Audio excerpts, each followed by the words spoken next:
nag-randomizer ako, syempre kung tayong bago na bago, syempre kinabahan kami, di ba? Feeling ko ito talaga yung parang pinaka-signature talaga ng The Clash. Yung grabe talaga yung kaba na ibibigay sa'yo kasi wala talaga kaming kaalam-alam. Lagi kami nasusurprise sa mga mechanics. Bakit si Tomby? Actually, kahit sinong piliin ko doon, parang nakakaba.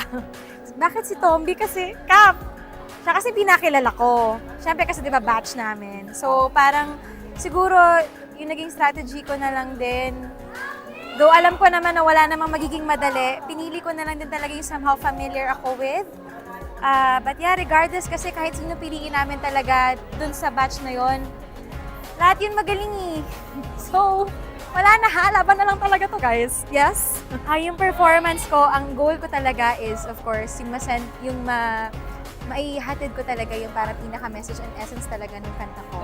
And I make it a point talaga na somehow ma-incorporate ko doon yung experiences ko as an actress na maramdaman ko talaga siya habang kinakanta ko siya.